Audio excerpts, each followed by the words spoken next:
పెద్ద సారు కదా సానా పెద్దదే. చెరువు మేశారు, ఇళ్ళు లేపారు. క్వశ్చన్ చేస్తే తాత ముత్తాతలది అంటున్నారు. మరి ఇప్పుడు హైడ్రా కూలుస్తున్న ఇళ్ళు అప్పటివేగా సారు అంటూ హైడ్రా బాస్ పై పెద్ద యుద్ధాన్నే ప్రకటించారు కాంగ్రెస్ పార్టీ మాజీ నేత బక్కా జడ్సన్. నువ్వేం శుద్ధపూసవు కాదంటూ రంగనాథ్తో కయ్యానికి కాలు దువ్వారు. ఇద్దరి మధ్య హై వోల్టేజ్ వార్ నడుస్తుండగా మధ్యలో బాధితుల గోడు మరోసారి ఎమోషనల్ టచ్ ఇచ్చింది. సామాన్యులకు ఓ రూల్, హైడ్రా బాస్ కి మరో రూలా అనే సౌండింగ్ హాట్ గా వినిపిస్తోంది. హైదరాబాద్ మధురానగర్ లో ఓ ఇల్లుంది. అది పెద్ద చెరువుని మింగేసి కట్టింది. హైడ్రా లాంగ్వేజ్ లో చెప్పాలంటే పక్కా బఫర్ జోన్ లో ఉంది. ఎందుకో ఆ ఇల్లు ఎవరిదో తెలుసా? రంగనాథ్ గారు అది మీదే అంటూ లోడెడ్ క్వశ్చన్ గన్ తో జెట్ స్పీడ్ లో ఉన్నారు బక్కా జడ్సన్. నా దగ్గర క్వశ్చన్సే కదండోయ్, అదిరిపోయే ఆన్సర్స్ తో పాటు ఫుల్ గా ప్రూఫ్స్ ఉన్నాయంటున్నారు. సారు ఇది మీ అవినీతి అంటూ హైడ్రా కమిషనర్ పైనే విరుచుకుపడ్డారు. ఈ రోజు ఇల్లు కోల్పోయిన వాళ్ళు ఎవ్వరు కూడా నా ఇల్లు బఫర్ జోన్లో ఉందని ఎవరు చెప్తలేరు.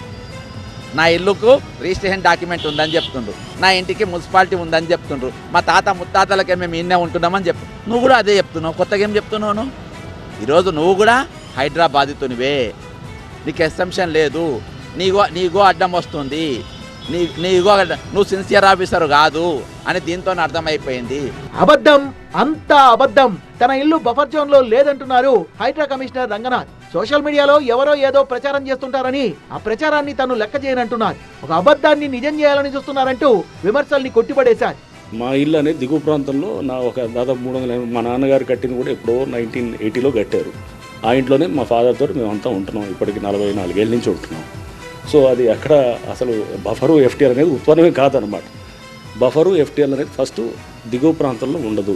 రంగనాథ్ క్లారిటీ ఇచ్చినా బక్కా జడ్సన్ మాత్రం అస్సలు తగ్గేదేలే అంటున్నారు. హైదరాబాద్ చెప్తున్నది కట్టుకథ అని 100 ఏళ్ల క్రితం నాటి మ్యాప్ తన దగ్గర ఉందని చెప్తున్నారు. పక్కా ప్రూఫ్లతో వస్తా ఎలాంటి డిబేట్ కైనా సిద్ధమంటున్నారు. బాధితులు భగ్గుమంటున్నారు.